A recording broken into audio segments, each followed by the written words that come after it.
Happy New Year! Welcome to Wavey Dynamics. It's been a minute since I've uploaded a video and I noticed that I've been gaining followers over the new year, etc. So welcome to you guys. Thank you for following. I hope you enjoy what I'm going to be bringing to you this year. So obviously it's been a bit tricky to be making content, and a lot of the ideas I've had over the last months and what I wanted to do in the future obviously put on hold because outside is closed. But I had an idea for a new little series called Insights, so Wavey Dynamics Insights.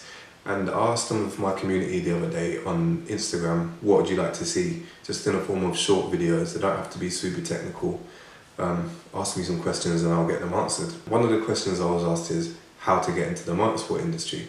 And I felt that was a good place to start. So I'm not going to claim to have it all figured out myself. I'm still on my journey. I've got my ambitions that I'm still working to reach. But what I can do is tell you what I've learned along the way and try and just pass on some of the information I've gained since I've been working in that space. So I've been getting the impression that routes into motorsport aren't so clearly defined for students and younger engineers that are trying to get into the space. Perhaps from the outside it gives the impression of being quite secretive, doesn't really publicise much of its business. That can be a little bit troublesome as it kind of creates a non-inclusive image.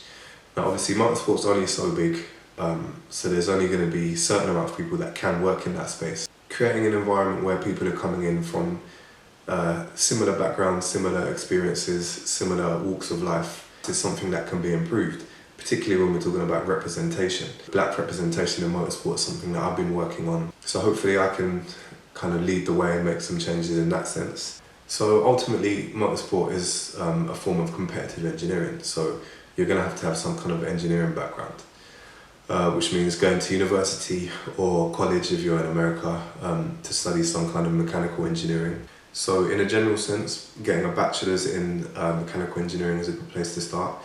There are some unis, especially in England, like Cranfield and those kind of places that offer a kind of motorsport engineering course, which is great for if you're just looking to specialise in motorsport. But there's also the option of doing a kind of a more general mechanical engineering degree for a bachelor's and then specialising in some kind of motorsport as a master's program. There is some kind of, I guess, less formal education experiences like the National Motorsport Academy or NMA, which is based in England. I know a couple of engineers who have gone through that and say it's great. So that's something you could look into. I know they do online courses, which might be good if you're coming from another country, like if you wanted to do something from America or Europe. So let's say you've gone to a uni, you're in the middle of your course. Some unis offer industrial placements, which is a year out of university to go and spend in working in the industry. And what I've noticed is that there seems to be a certain group of universities like Oxford Brookes, like Cranfield, like Imperial College, Bath and Loughborough, etc. They have quite good relationships with motorsport teams. Their courses are very up to date. And the majority of students that end up in industrial placements in motorsport seem to come from those unis. So that's probably going to be an advantage if you're figuring that out. As I mentioned earlier, perhaps that isn't strictly fair and maybe there is a better way to do things, but that's how things are today, so change doesn't happen overnight. I've seen some people that are now in race engineer positions that started as perhaps a mechanic or a technician and gradually worked their way up. Having contact with the team and being in that environment where you can learn and grow and develop yourself as a young engineer is only positive, right? So that might be a slightly longer route, but if you didn't want to go to university, that's another option. So if you go the university route, once you've graduated, you'll find that there's a lot of competition.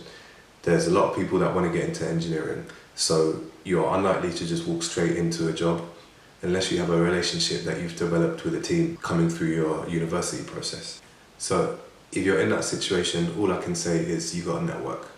You've got to meet people, you've got to sell yourself, so to say.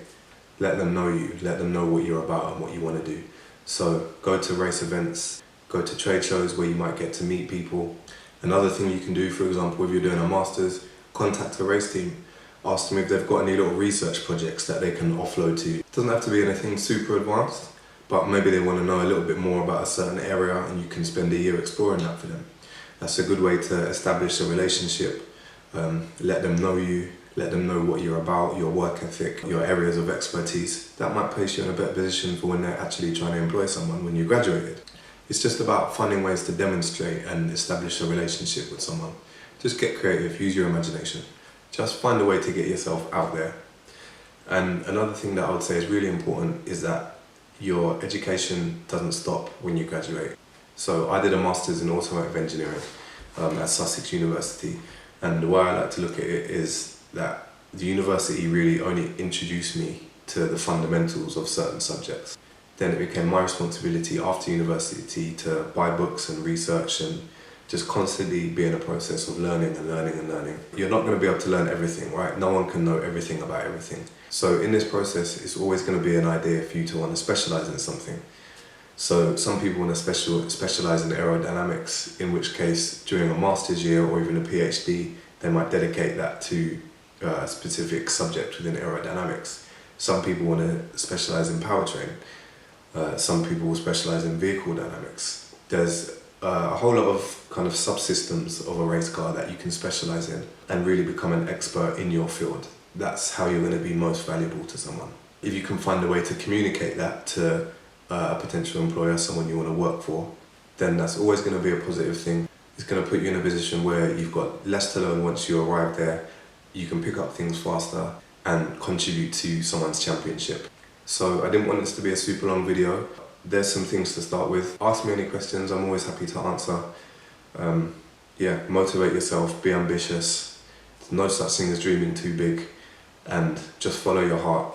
If your heart says you'd enjoy working in that area, do everything you can to get yourself to that place and enjoy the journey. So I want to bring you more regular insights into the industry and to technology and other things, so you can expect more videos more frequently than they have been. And yeah, be inspired, and I'll catch you soon.